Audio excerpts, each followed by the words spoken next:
Today, we are joined by one of the most recognizable and charismatic people in pickleball history. He has been very successful in the pro pickleball world since before most people had even heard of pickleball. Please welcome the one and only Dave the Badger Weinbach. How's it going, sir? Awesome, man. Thanks for having me. Looking forward to it. Yeah, thanks for being here. This is going to be very cool. So, when did you start playing pickleball, and when was your first match at the pro level? I started playing 15 years ago when my parents moved from Milwaukee, Wisconsin to Surprise, Arizona, one of our pickleball capitals of the world. And I was playing tennis with my dad down there in his community, and there were about 80 people playing pickleball. And I said to my dad, what in the world is that game making these crazy sounds? So I sat and watched some guys play for about 20 minutes, and a guy had to leave. So this guy comes out behind the fence, sticks a paddle in my face and says, "Hey, kid, get out of here. We need a fourth." And I said, "You don't want me? I can't even spell pickleball."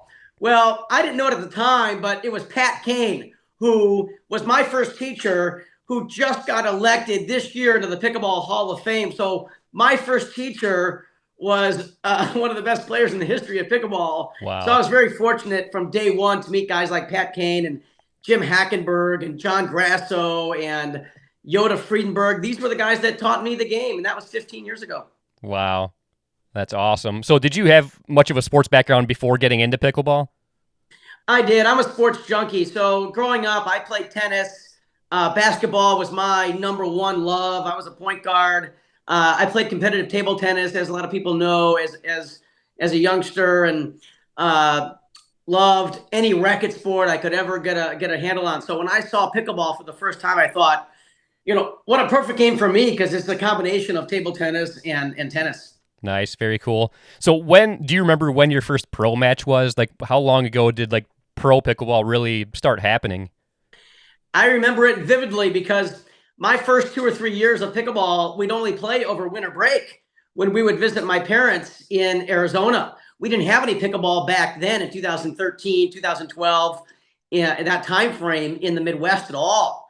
So my friends in Arizona, like Steve Wong and Gigi Lemaster and Scott Stone and Justin Rogers, these guys were like, "You got to start playing tournaments." I said, "Oh, I'm just a rec game player. I only play 3 weeks out of the year." But they convinced me to start playing a tournament. So in 2013, last minute, I signed up to play TOC, Tournament of Champions, because I really wanted to go to Utah anyway. And at the time, that tournament was in Ogden. And last minute, I signed up with my buddy, who's now a friend, but I didn't know him back then. It's kind of a blind date, Darren Herdman, who a lot of Utah people know, but outside of Utah, nobody really knows him. And long story short is, in like the third or fourth match in my first pro tournament, we take out the defending champions, Tim Nelson and Billy Jacobson. And that was kind of my first pro experience. And I really enjoyed the atmosphere and the culture and meeting so many people. So that's how I got hooked on tournament pickleball, was the TO 2013 Tournament of Champions. Very cool. I just got one more question for you from me before we get to what everybody came here for, and that is the questions from other pro players. But what would you say are the biggest changes you've seen in pickleball, both in the amateur and the pro level, since you first started playing to how it is now? Well, on the professional side, the game has really sped up.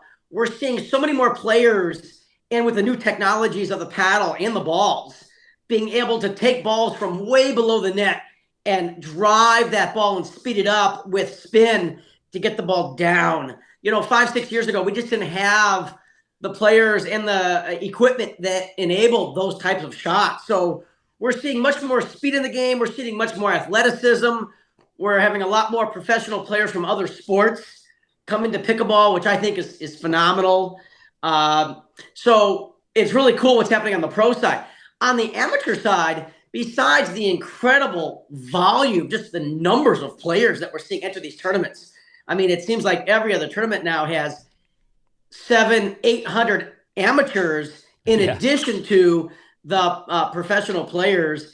And with all the new, lessons and videos that are out there between YouTube and players, amateurs watching matches, they're able to learn the game so much better today than they could 5, 6, 7 years ago. There's so much out there that even without face-to-face lessons and private lessons with, clinicians and teachers and instructors, people can learn, as you know, Webby, so much off the web and off of YouTube now. And it's just wonderful to see the improvement in amateurs to be able to go from a 3.0 level to a 4.0 level very quickly now compared to 3 or 4 years ago. That took a lot longer, in my opinion. Yeah, for sure. I've only been playing pickleball for 5 years, and just in that 5 years, it's crazy how much it's changed. And when I first got into it, there really weren't many videos out there on YouTube at the time, but now, like you said, it's a great resource, and you can get some really good tips, and it's pretty awesome. I dig it. Yeah, and everyone talks about the development of paddles and all the technology of paddles and the R&D, research and development. I made this comment on the air at the PPA tournament last week that I think the technology and the research and development on the ball over the next 5 years is going to eclipse the R&D on paddles. I think in 5 years, we're going to look back on today's balls that we're using and say, we played pickleball with that? You watch. All right. I'll keep an eye out. That'll be good. Good stuff. Well, we got a ton of questions for you, so I think it's time to get started with those. This first question comes from a fellow pickleball legend, and that is the one and only Wes Gabrielsen. Hey, my friend. Hope you're doing well. Really looking forward to teaming up with you here soon at Nationals in the men's pro split age division. I've got a couple questions for you. Number one, what are your 3 favorite things about playing pickleball? My 3 favorite things about playing pickleball.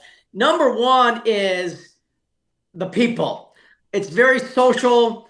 I like to talk, as you know, and I like to talk some trash when they play rec games. So the people make it fun and entertaining. Number 2 is it's a great source of exercise. It's my number 1 source now in terms of cardiovascular exercise. I don't bike anymore. I don't go on long walks anymore. I don't play as much golf as I used to. So for me, it is an incredible source of exercise and my main source of exercise. And then the third thing to me is it's my outlay for competition.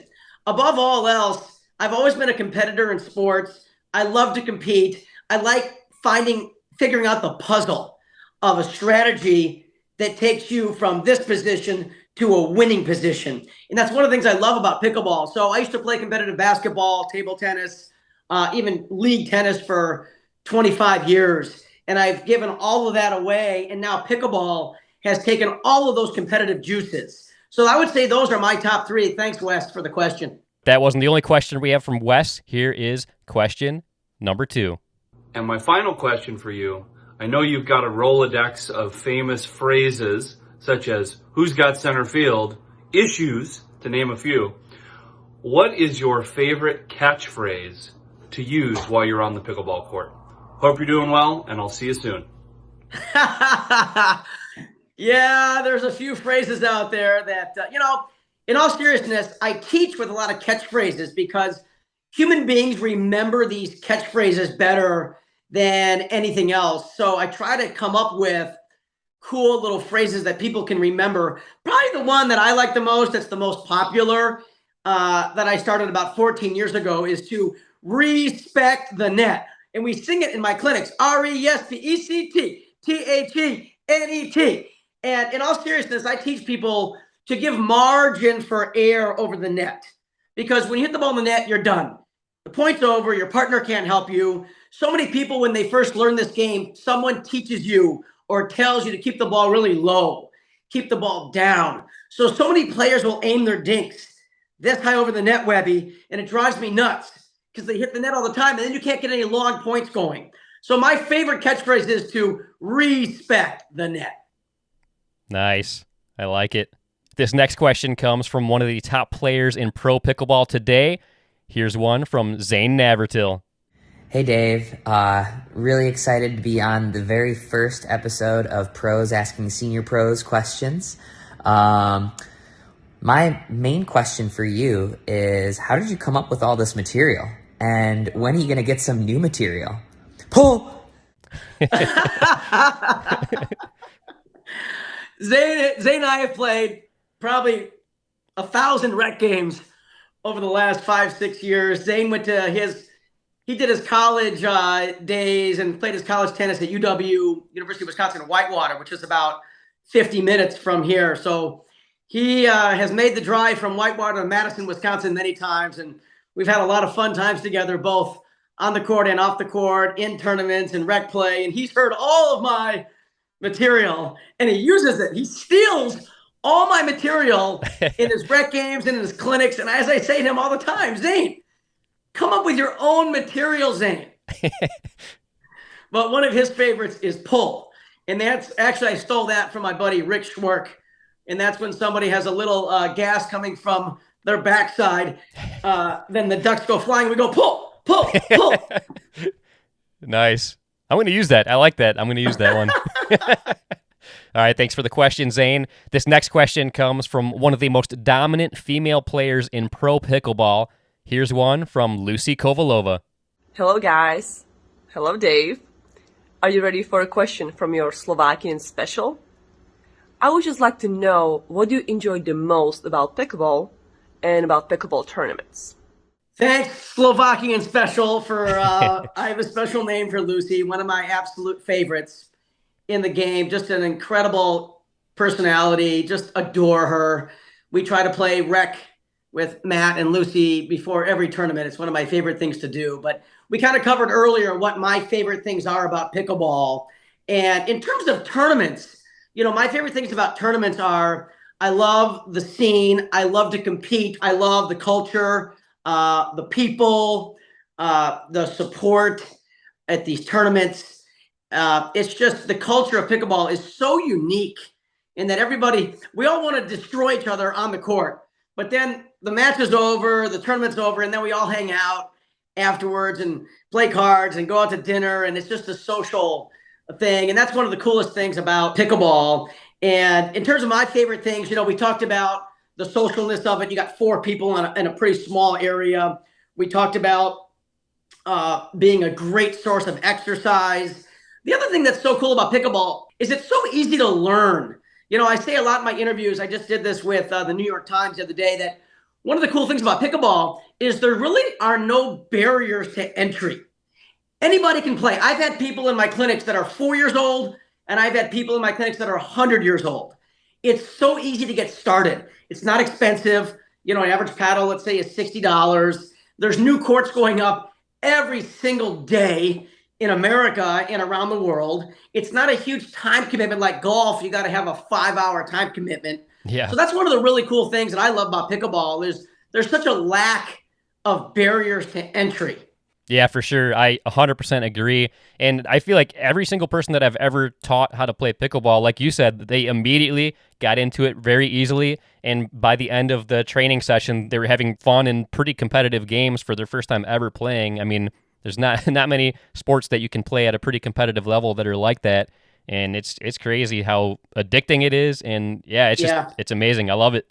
One of my mottos is I really want to get this game younger. So I love to do youth clinics all over America, free youth clinics. And Paddletech's been great. They'll send used paddles ahead of time so the kids, that don't have paddles, which is most of these kids, they have a paddle. And I'm telling you, after these kids clinics, 90% of the kids and their parents will come up to me and say, can I buy this paddle? Where can I get paddles?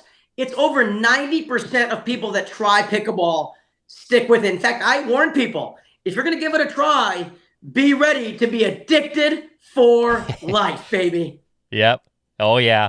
And I love that you do that. That is great, the fact that you're getting younger people involved, because I've said that from the very beginning. The sport needs more younger people because we need the sport to continue. We need the future. We need the youth to keep it going. That's the best way to do it. So that's awesome. I love the fact that you're doing that. But we actually have another question from Lucy, so let's go ahead and play her second question here. Also, I would like to know, are we playing rec games before nationals? You're kind of my good luck charm, so just wondering. Okay, bye, Dane. Oh, Dave. Yeah, of course, Lucy, we're playing rec games before nationals. I have a tradition with Matt and Lucy to try to play some fun / high-level rec games the day before every tournament. And it gets us going. It's a lot of fun. It's entertaining. We usually get a nice crowd watching. We just did this in Washington, D.C., and had a phenomenal time. So the answer, Slovakian special, is absolutely we are playing before nationals. And I noticed she accidentally called you Dane there at the end. Is there some kind of inside joke there? Yeah, Dayne and I love to play against them in rec games. And when Dayne's in town, in fact, Dayne Gingrich and I are playing nationals together on the first day. So I'm sure that we'll find a time to get some rec play in with them as well. Speaking of Dayne, this next question actually comes from the man himself. Here's a question from Dayne Gingrich. Hey, what's up, Weinbach? What's up, buddy? All right, two questions. When chest bumping, when's the best time to do that chest bump? Is it huge point or screw it? 0-0 start, win the point, chest bump. Gingrich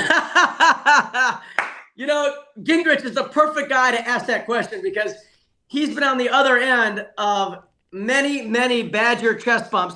I think the only person that has him beat is the Mumbai Monster. Altaf Merchant has more Badger chest bumps. Maybe Matt Wright as well. But Gingrich is right there.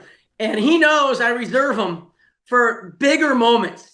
Not necessarily match point, but as a match progresses and maybe we're at 8-7 or 9-8 or 9-9 in a game and there's a huge point that's a long rally and, one of us has a terrific finish to end the point. It's usually me initiating the chest bump, although he's getting a lot better at that as well. He's a big guy, so I got to jump up to get to his chest, kind of like I had to do with Wright, the Wichita special. Nice. Well, that wasn't the only question from Dayne. Here is question number 2. When dinking to you and or to me, who's the wrong guy? Wrong guy. Who is it? This is a secret joke between Dayne and I that, he was kind of newer to pickleball a year to a year and a half ago. Now everybody pretty much knows Dayne and the tremendous skills and tremendous player he is. But earlier on in his career, we would team up and the first 3, 4, 5 points of every game, the opponents would hit every ball to him, every ball. And when we would win the point, he'd give a finger wag and he'd go, wrong guy, meaning you're hitting it to the wrong guy. So we'd have a chuckle about that, but he wouldn't want the opponents to hear it. What people don't know about Dayne is he's a great trash talker. He doesn't necessarily do it to people's faces. He faces the other way, but what I love about playing with Dayne is it's so much fun. When I met him, he was real intense about the game and wasn't really laughing much and smiling much as he was competing. And I said, Dayne, you can play this game at a very intense and a very competitive level and still have fun and still laugh and still smile while you're competing. And, after about 6 tournaments with me, he put his arm around me. He said, Dave, I just want to thank you. And I said, what for? He said, you have made this game fun for me again. And that meant a lot to me. He doesn't know that, but that meant a lot to me that he said that because, number one, I love the guy. I love competing with him. And he's just a super guy on and off the court and a tremendous player that we all know of. But people play better. A human being executes better in any sport when they're laughing or smiling or joking or just chuckling. It doesn't have to be loud that the opponent hears it. But when you have that relaxation and some of these relaxation techniques, you will play better. And he did it. He's loving pickleball. He loves to compete. And I love when he does wrong guy. Nice. I love it. This next question comes from a great player and the voice of most of the PPA live streams. Here's one from Dave Fleming. Hey, Dave Fleming here. My question for you is, what is one shot or one skill that 4-0s or 4-5s just aren't practicing or drilling enough that's preventing them from getting to the next level? Thanks, Dave Fleming, for the question. That's a great question. I get that a lot around the country. People ask, what shot or what skill do I need to work on to get me to the next level? And I'd say the number one shot or the number one skill is the third shot in the strategy around the third shot. It's not just the execution of the shot. It's the strategy too. It's not just executing the third shot. I don't mean just the drop. Even though, in my opinion, the third shot drop is the most important shot in the game, the third shot drive is a huge skill that you got to work on as well. And when I say strategy about the third shot, I mean what to do if it's a successful third shot drop that's in the kitchen and unattackable. What to do if it's an unsuccessful third shot drop. What to do on a good third shot drive. What to do on an attackable third shot drive. What to do as the non-hitting third shot partner. So when I say third shot, it's not just the execution of the shot. It's also the strategy around it. If I had to give a second shot that a lot of the 3-5, 4-0 players don't have in their toolbox, it's the block shot or the reset shot. I call it a reset. The shot that when you're in that transition zone and the ball is driven to you below the net by your ankles and knees and feet, you have to be able to reset that ball into your opponent's kitchen and somewhat unattackable, so then you and your partner can move from the transition zone to the kitchen line where you're in a position to win the point. So that would be my second shot. Thanks for the question, Dave Fleming. Nice. Yeah, that was a great question, and I will definitely be taking note. Those are both things that I need improvement on, so thank you for that. I will focus my efforts on improving at those areas. And I have some good, there's a lot of good YouTube videos on both of those skills. I've done a couple of them on both of those skills, and there's a lot of good out there. So people listening to this, you can search YouTube, and you can get some tutorials on both of those skills and both of those shots. Nice. Yeah, I feel like especially the resets, the blocking and the resets, like you were talking about, that is an area I need huge improvement on, because people will tell me all the time, like, oh, you should have blocked that, or oh, we need to reset. So yeah, if I get better at that, I feel like I'll be a 4-5 in no time. Well, and real quick, the biggest mistake that players make on the reset shot or the block shot is people's grip pressure is too tight. Because when a human being in sports, when they get into a stressful environment, and when you're in that transition zone, the ball's being drilled at you, I would say that's a stressful environment. The natural reaction is to grip tight. And if you do that, the ball's going to rocket off your paddle and go too far or too high and be attackable. So you got to have really soft hands. The word I like to use when I teach that shot is absorb. So that's a little trick for those folks listening. Very nice. Thank you for that. This next question comes from an extremely talented senior pro player. Here's one from our good friend, Eva Welsher. Hey, Webby. So here's my question for Dave Weinbach. First, have you ever hit your third shot drop differently than you currently hit it? And then also, how did you come about hitting it the way you do with your head down through the contact point for so long? Great question, Eva. Thanks for putting that out there. The answer is I've always done it that way. When I learned the third shot drop, and the folks that first taught me that, not necessarily that technique, but taught me the importance of the third shot so you and your partner can get from the baseline to the kitchen line, were the people that first taught me the game. Pat Kane, who's being introduced in the Pickleball Hall of Fame this year, very well deserved. Jim Hackenberg, John Grasso, Yoda Friedenberg. These were the guys that first taught me the importance of that shot. The technique I use with keeping my head down for that long, I also do that in table tennis and to an extent in tennis. So that's come from, for me, with a history of racket sports. And I've always taught myself, and I do the same thing in golf, by the way. My dad taught me that when you have that 3, 4, 5, 6 footer, that putt in golf, that when you hit the ball, to keep your head down, to make sure that you're having a solid stroke. And he told me, listen for the ball going in the cup. Don't pick your head up early, because then all kinds of bad things happen. So for me, I started out early on with that technique. And I teach that because when you focus on that process, see what most human beings do in life, whether it's sport results, financial, healthcare, human beings, we all focus on results. So when people hit the third shot, 90% of the time, if you watch them, they're like this. They're looking to see where the ball is going early. They're focusing on the result. And that's why they mishit it so many times off the edge of the paddle, not the center, not the sweet spot, because human beings focus on results. I try to get my people, and what I do is focus on the process of the ball hitting the center of the paddle.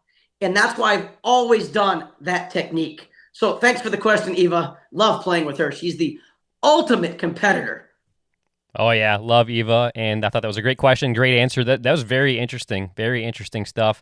And yeah, I've always wondered that because I've noticed like I can tell when I watch you play, like you're locked on when you hit that ball, and it makes a lot of sense. I never totally knew the reason why, but yeah, that makes a lot of sense. I might need to start implementing that myself. I don't currently, but I see the value in it for sure. This next question comes from a good friend of the show who is also a Pickleball Hall of Famer.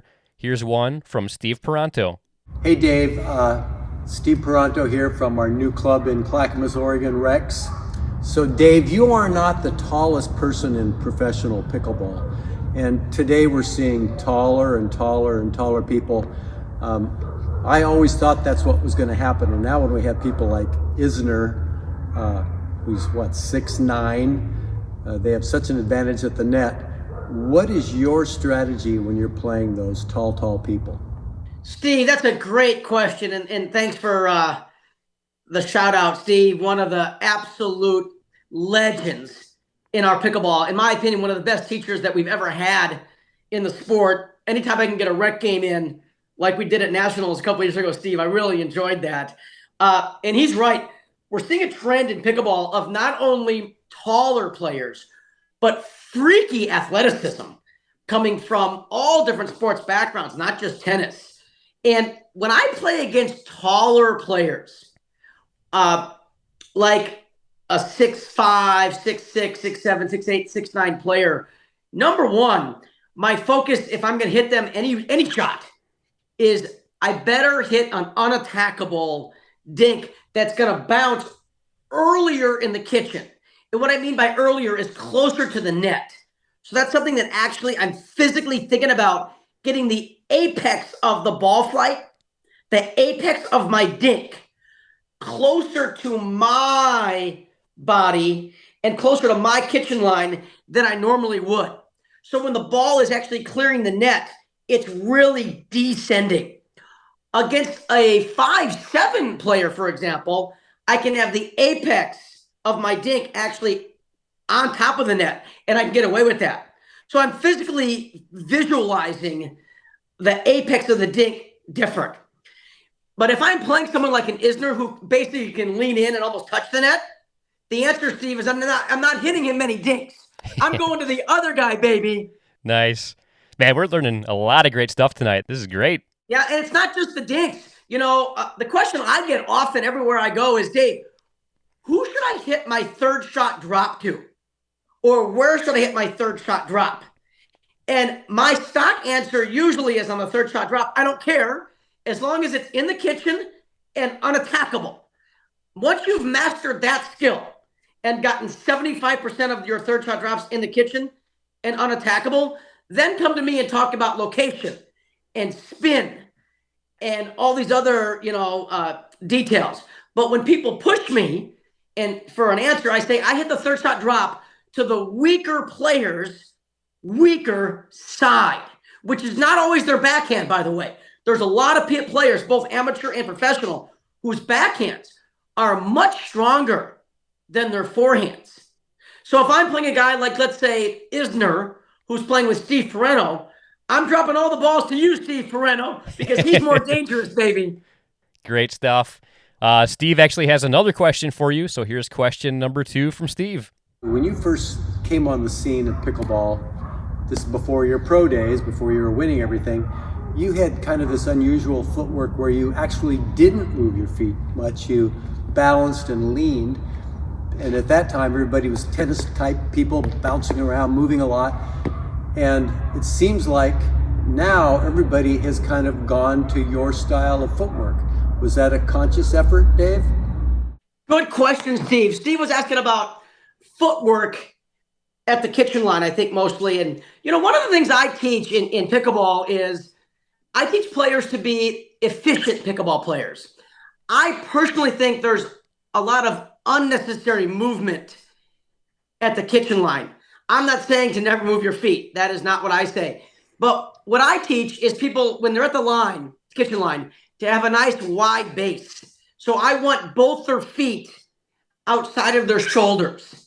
Okay, because I think not only does that give a human being more ability to move, but it gives them more ability to cut off angles.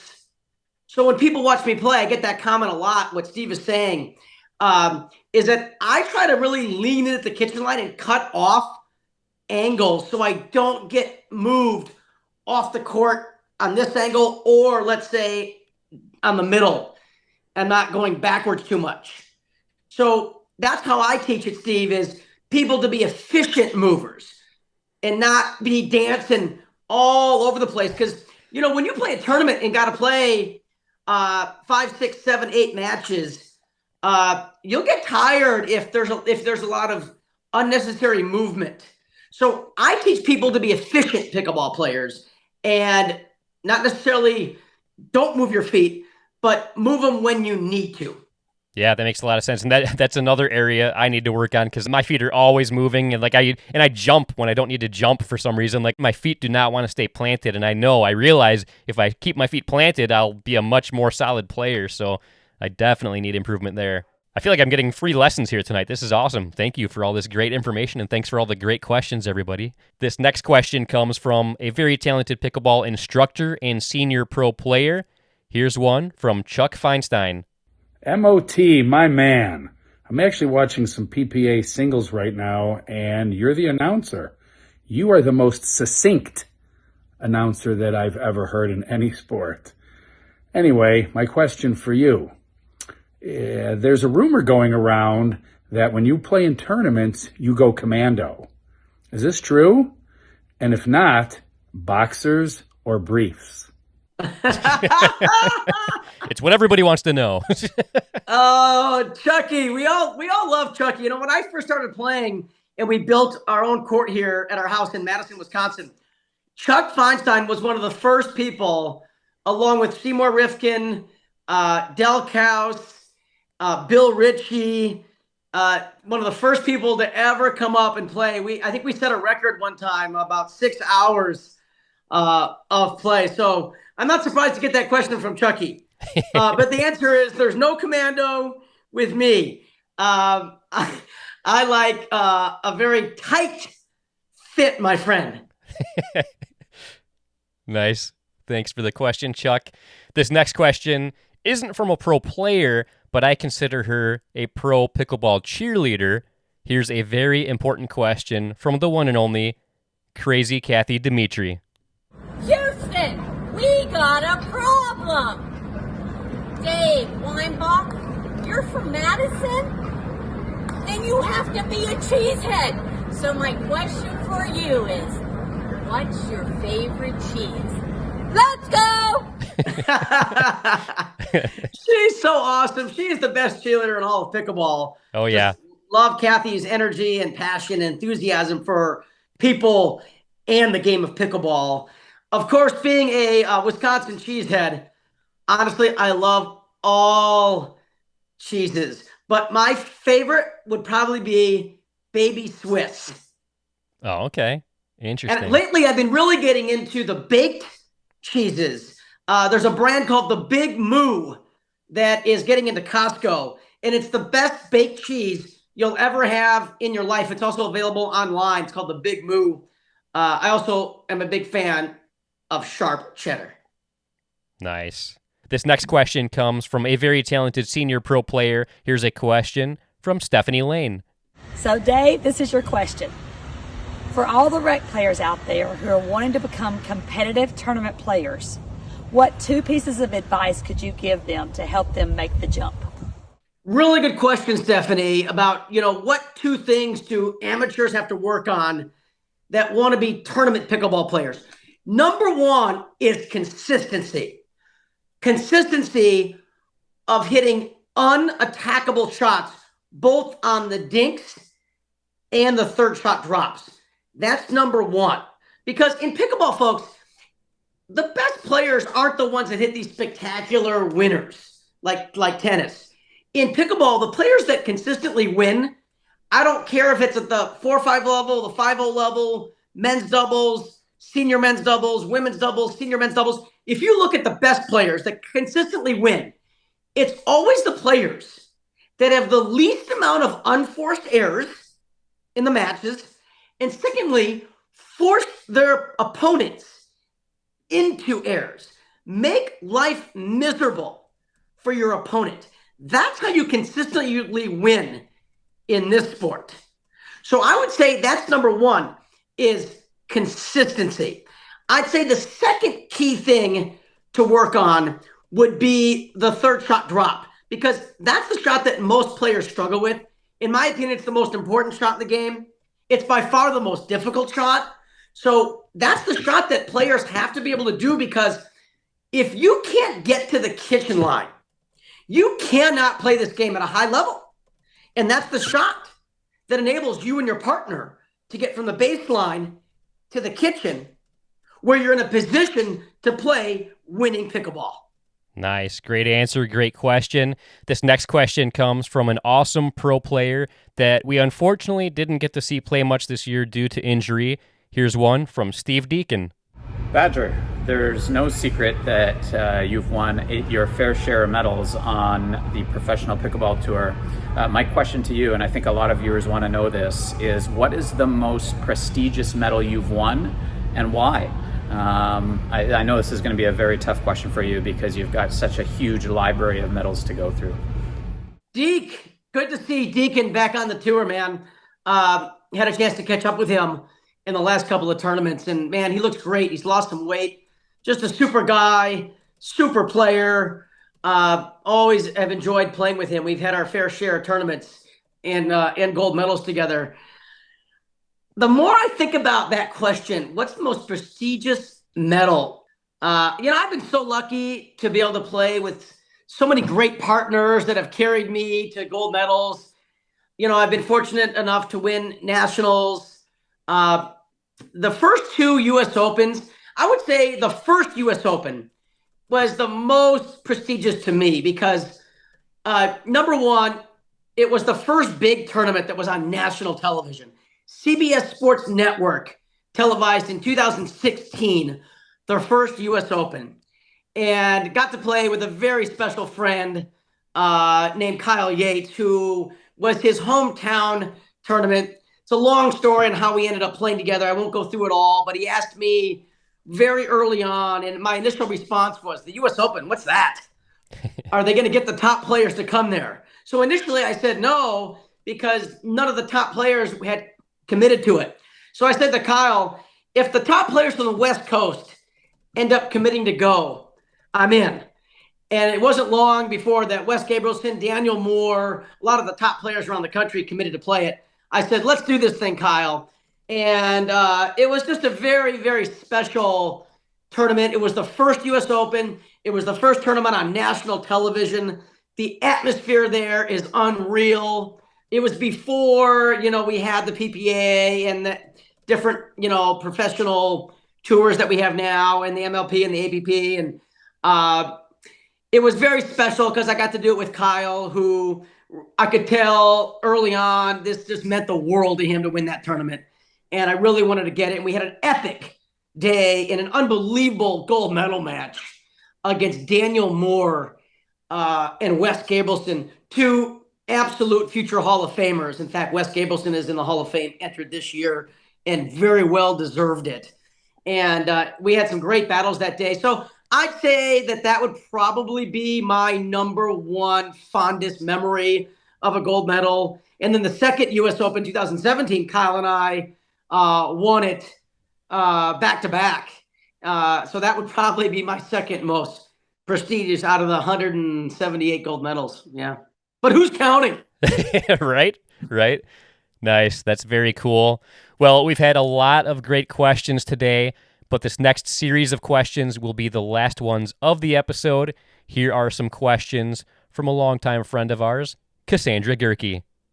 What up, dog? It's Cass, or should I say Dave the Badger Weinbach, winner of 127.5 gold medals.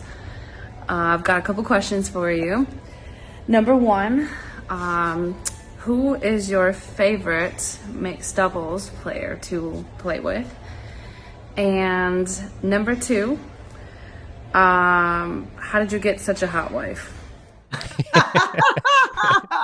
Good old Cass. Oh, man. Gotta love Cass. You know, we've had so many special times together, so many road trips, done a lot of clinics together. Just adore this young lady who has just absolutely turned her life around. I won't get all emotional about this, but when I met Cass, she physically, wasn't able to play this game at a high level. She didn't have the skill. She didn't have the racket sports background. She has turned herself into a top 20 female player in the world. And it's just amazing what she's done with herself, both physically, emotionally, and skill-wise. So I'm just a huge fan of hers as a player and as a person. Her first question was, who is my favorite mixed doubles partners to play with? Man, I've been so lucky. I've gotten to play with KaSandra Gehrke, Chris Anderson, Sarah Ansbury, Lee Waters, Eva Welsher. Man, I'm going to forget so many people on the pro and the senior pro side. But I've just been very, very fortunate to have so many great partners over the years, both on the female side and the men's side. And the second question is, how did you get such a hot wife? How and why she puts up with me, I don't know. But Cass has spent a lot of time with my wife, Dina, and she is an amazing person, beautiful inside and out, loves pickleball, plays more than I do now. But oh, wow. Dina and, our three boys, our oldest is Jake Weinbach, who now works for the PPA. He's one of our event managers and tournament coordinators. And then Ryan and Sam Weinbach, they're all 5-0 players now. Our court here in Madison, Wisconsin gets a lot of use. Nice. So thanks for that shout out, Cass. All right, and we have one more question from Cass, which will be the final question of the day. Who do you think chest bumps better, you or Althoff Merchant? And then I would just like to finish with, I am super glad that mixed doubles senior pro is a thing, because man, I tell you, I was getting real sick of you, and I just didn't really have any idea how to tell you that. So I'm really glad the pro tour came and had senior pro doubles. So all in all, totally kidding. Miss you, dog. Hope to play soon. Missed you too, girl. We're going to get back on the court together real soon. Who has the better chest bump? Althoff Merchant, the Mumbai Monster, has a great chest bump, as does Gingrich and Matt Wright. But number one, KaSandra Gehrke has the best chest bump. There were at least 3 times where she knocked me to the ground. That's awesome. Yeah, we love Cass. She was one of our first guests when we first did a live episode of the podcast. So she's been a longtime supporter of ours, longtime friend. We've done some very fun video segments in the past. So yeah, we love Cass. But this was awesome. I tell you what, I have learned a lot just from the questions and answers that happened tonight. So I really appreciate it, Dave. Is there anything else you want to say to anybody before we sign off this evening? Just to say that Cass wins the number of chest bumps, knocking the Badger to the ground.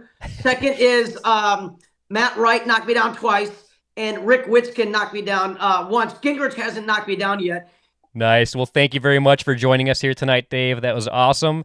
And everybody, just stay tuned. We're going to keep this series going. If you like what you're seeing, please click the subscribe button down below and let us know who you want to see next. But until next time, this is Webby, not Eddie, signing off.